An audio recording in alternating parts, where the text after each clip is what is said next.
नमस्कार, स्वागत है सभी बहनों का हमारी आज की सच्ची खबरों में। तो बहनों देखिए, जैसा आप सभी बहनों को पता है कि आज 21 जून है। तो 21 जून को सभी बहनों को योग दिवस करना है और अपने योगा की फ़ोटो डालना है और पोस्टर टैगर पर भी आपको ऑनलाइन करना है। तो सबसे पहली बात रही। दूसरी में आज आपको कई ऐसे आदेश दिखाऊंगी। देखिए, डीएम ने भी जो लिखा है लेटर सरकार के लिए कि ये फेस कैप्चर बंद होना चाहिए। वहीं 5 साल से कम उम्र के बच्चे उनके लिए भी आदेश निकल चुका है। और कल कितने जिलों में धरना प्रदर्शन हुआ उस सब की हम आपको दिखाएंगे लाइव। तो सभी बहनें लास्ट तक बनी रहें। लापरवाही पर 1714 आंगनबाड़ी कार्यकर्ताओं का रोका गया वेतन। तो ये देखिए, प्रतापगढ़ जिले की खबर है। बताइए, प्रतापगढ़ जिले में कम से कम 1,500 या 2,000 ही आंगनबाड़ी होंगी। वहाँ से 1714 का मानदेय रोक दिया गया है। 30 जून तक लक्ष्य पूरा करने का है आदेश। कार्य न करने पर समाप्त होगी सेवा। अब देखिए, इसी तरीके से ये कल एक बहन की वीडियो छोटी सी हमने देखी थी। वो परेशान थी कई दिन से चेहरा प्रमाणीकरण के चक्कर में, और वो इतनी बीमार हो गई को खुद वो उठनी भी नहीं पा रही डोल डोल करके इतनी गर्मी में। आंगनबाड़ी कार्यकर्ताओं ने चेहरा प्रमाणीकरण नहीं कराया है, उनका मानदेय रोकने का आदेश डीपीओ ने जारी किया है। अब बताइए, जो खुद अपने विभाग के डीपीओ हैं उन्होंने ये आदेश जारी कर दिया है। किसी और से तो कहने की या सोचने की बात अलग है। डीपीओ ने जारी कर दिया। 2 दिन के अंदर प्रमाणीकरण पूरा न कराने पर सेवा समाप्ति की चेतावनी भी दी गई है। शासन ने चेहरा प्रमाणीकरण प्रणाली के माध्यम से अनिवार्य वितरण आंगनबाड़ी केंद्रों पर उपस्थित बच्चों की उपस्थिति की निगरानी के साथ पंजीकरण के समय चेहरा पहचान व्यवस्था विकसित करने का आदेश दिया है। 30 जून तक एफआरएस और ई-केवाईसी का डाटा तैयार करने पर 1,000 रुपये आंगनबाड़ी कार्यकर्ताओं के खाते में भेज जाएंगे। यानी जो आंगनबाड़ी 30 जून तक अपना कार्य पूरा कर लेती है उसके खाते में अलग से 1,000 रुपये भेजे जाएंगे। इसके बाद जिले की 30 जून तक यानी कि तो 1,000 आएगा। इसके बाद जिले की 1714 आंगनबाड़ी कार्यकर्ताओं ने चेहरा प्रमाणीकरण का कार्य शुरू ही नहीं किया है। डीपीओ ज्योति साके ने लापरवाही करने वाली आंगनबाड़ी कार्यकर्ताओं का मानदेय रोकने का आदेश जारी कर दिया गया है। देखिए, ये डीपीओ हैं जो अपने विभाग के लिए दुश्मन बने हुए हैं। भारत सरकार उपभोक्ता मामले में खाद्य एवं सार्वजनिक वितरण मंत्रालय, खाद्य एवं सार्वजनिक वितरण विभाग, ये भारत सरकार का है। प्रधान सचिव खाद्य नागरिक आपूर्ति एवं उपभोक्ता मामले विभाग, सभी राज्य केंद्र शासित प्रदेश।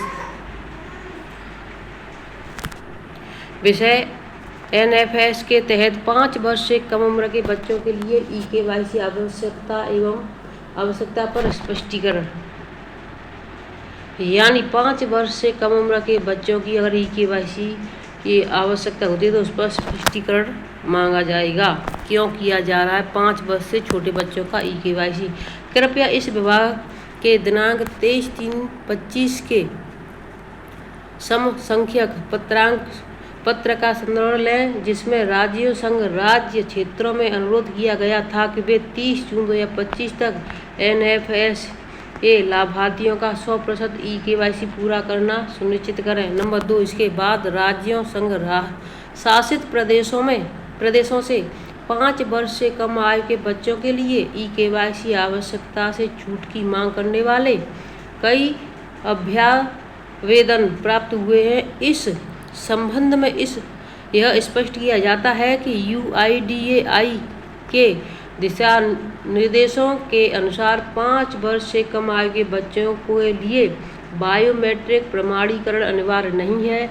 इसलिए ऐसे बच्चों को एनएफएस के तहत ई-केवाईसी आवश्यकता से स्थायी रूप से छूट दी जा सकती है। यानी किसको?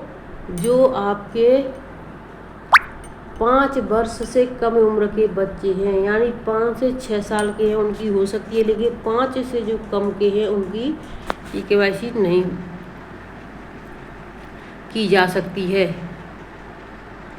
स्थायी रूप से छूट दी जा सकती है। वह शर्त है कि वे घर के EKYC प्रमाणित वयस्क सदस्य से जुड़े हों। यानी उनको छूट तभी मिलेगी यानी वो अपने घर में किसी भी माता पिता या अपने अभिभावक किसी से भी जुड़े हुए होंगे EKYC के तहत, तभी उनको छूट दी जाएगी, अन्यथा नहीं। नंबर 3 हालांकि ऐसे सभी लाभार्थियों को IDAI के मानदंडों के अनुसार 5 वर्ष की आयु प्राप्त करने पर बायोमेट्रिक नामांकन से गुजरना होगा और EKYC पूरा करना होगा।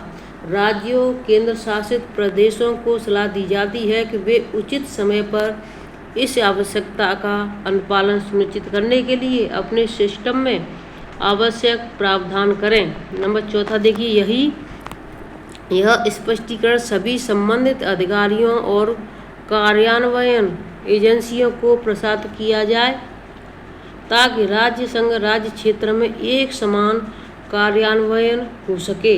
5 ये मुद्दे सक्षम प्राधिकरण के अनुमोदन से हैं। सादर राज्य पटेल, संयुक्त निदेशक PD एवं मूवमेंट।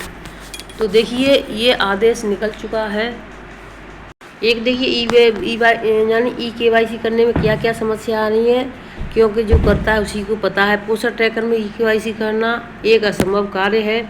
अपनी समस्या संक्षेप में बताएं तो और पोस्टर ट्रैकर पर EKYC करना अत्यंत कठिन कार्य है। इस कार्य को कोऑर्डिनेटर के द्वारा ही करवाया जाए, क्योंकि आंगनबाड़ियों के द्वारा करवाना असंभव है। आंगनबाड़ियाँ इतने बड़े कार्य को करने में असमर्थ है। कृपया इस कार्य को कोऑर्डिनेटर के द्वारा करवाएं। तो ये यानी हमारी किसी आंगनबाड़ी बहन ने लिखा है, तो इसमें ये ऑप्शन होता है पोस्टर ट्रैकर पर। अगर अब सभी बहनों को समस्या है तो इसी तरीके से आप लिख कर भेजिए ऑनलाइन, वहाँ पर पहुँच जाएगा और आपकी समस्या को सुना जाएगा।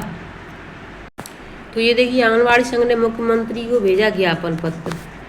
ये आपका लखनऊ का महिला आंगनबाड़ी संघ ने अपनी समस्याओं को लेकर मुख्यमंत्री को संबोधित मांग पत्र जिलाधिकारी कार्यालय में सौंपा है। इससे पहले आंगनबाड़ी कार्यकर्ती विभागीय मंत्री को भी मांग पत्र दे चुकी हैं। तो ये देखिए वहाँ पर दिया गया है। महिला आंगनबाड़ी कर्मचारी संघ के प्रांतीय संगठन मंत्री एवं जिलाध्यक्ष रामदेवी, दीप्ति एवं दुलारी, रमन, गायत्री, पाल, कंचन यानी सभी आंगनबाड़ी बहनें मौजूद रहीं। अब इन्होंने जिला अधिकारी कार्यालय पहुंचकर मुख्यमंत्री को संबोधित ज्ञापन सौंपा। ज्ञापन में आंगनबाड़ी कार्यकर्तियों सहायिकाओं के लिए सेवानिवृत्ति के बाद ग्रेजुएटी और पेंशन की मांग की गई। हॉटकुक के लिए गैस सिलेंडर भरवाने के लिए सरकार से पैसा न मिलने और EKYC देखिए, तो यहाँ पर इन्होंने लखनऊ में ये दिया है। और ये देखिए आपका एक और मानदेय को लेकर आंगनबाड़ी कार्यकर्ताओं का प्रदर्शन है।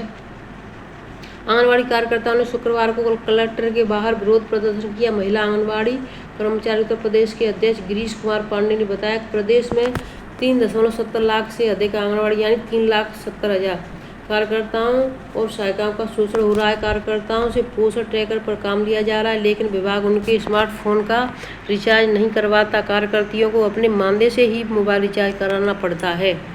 समस्या राशन वितरण को लेकर है। आंगनबाड़ी को मिलने वाला राशन प्रधान को दे दिया गया है। इससे सरकारी योजना में भ्रष्टाचार की आशंका बढ़ी है। शासन ने आंगनबाड़ी कार्यकर्ता को कई सुविधाएं देने की घोषणा की थी, लेकिन अभी तक कोई सुविधा नहीं मिली है। कार्यकर्ताओं का कहना है कि अधिकारी उनकी समस्याओं पर ध्यान नहीं दे रहे हैं। कई बार लिखित शिकायतें करने के बावजूद कोई कार्रवाई नहीं हुई। कार्यकर्ताओं ने चेतावनी दी कि यदि उनकी समस्याओं का जल्द समाधान नहीं किया गया तो प्रदेश व्यापी आंदोलन करने को मजबूर होंगी। तो ये देखिए वहाँ पर ज्ञापन सौंपा गया है। अब देखिए मैं और भी आपको, ये आगरा का ज्ञापन है। आगरा फतेहपुर सीकरी, यहाँ आगरा में फोटो प्रमाणीकरण EKYC का आंगनबाड़ी बहनों ने किया विरोध। तो ये आगरा में ज्ञापन दिया गया है। इसी तरीके से कई जिलों के आदेश हैं। ये लखनऊ का है, ये देखिए लखनऊ का है। और ये आपका ललितपुर का है। शुक्रवार को आंगनबाड़ी कर्मचारी संघ पुराने मोबाइल फ़ोन से नहीं हो पा रहा चेहरा प्रमाणीकरण, समस्याओं को लेकर आंगनबाड़ी कार्यकर्तियों ने प्रमुख सचिव को भेजा ज्ञापन। तो ये देखिए ललितपुर का है। इसी तरीके से सभी जिलों में सभी आंगनबाड़ी बहनों ने ज्ञापन सौंपा है, यानी किस डेट में 20 तारीख को। तो ये ललितपुर का है। एक और देखिए वही है, यानी अलग अलग पेपर की कटिंग है। ये इटावा का है। 30 तक कराएं ई-KYC, तभी मिल सकेगा पोषण। ये इसमें देखिए इटावा के जनपद में 75,000 से अधिक लाभार्थियों को मिलता है योजना का लाभ। अनुपूरक पोषण वितरण में पारदर्शिता लाने के लिए पोषण ई-KYC और चेहरा प्रमाणीकरण अनिवार्य कर दिया है। 1 जुलाई से आंगनबाड़ी केंद्र के जिन लाभार्थियों की ई-KYC और चेहरा प्रमाणीकरण नहीं होगा उन्हें अनुपूरक पोषण नहीं मिलेगा। जिले में अभी 60,807 लाभार्थियों का प्रमाणीकरण नहीं हो सका, इन्हें अगले माह से योजना का लाभ नहीं मिलेगा। जिले में 75,282 लाभार्थियों को अनुपूरक पोषण वितरण का योजना का लाभ मिलता है। शासन की ओर से 30 जून तक सभी लाभार्थियों को, यानी आप सभी को पता है 30 जून तक सभी को, जिले के सभी 1,564 आंगनबाड़ी केंद्र पर यह प्रक्रिया 1 माह से ही शुरू कर दी जा चुकी है। हालांकि अभी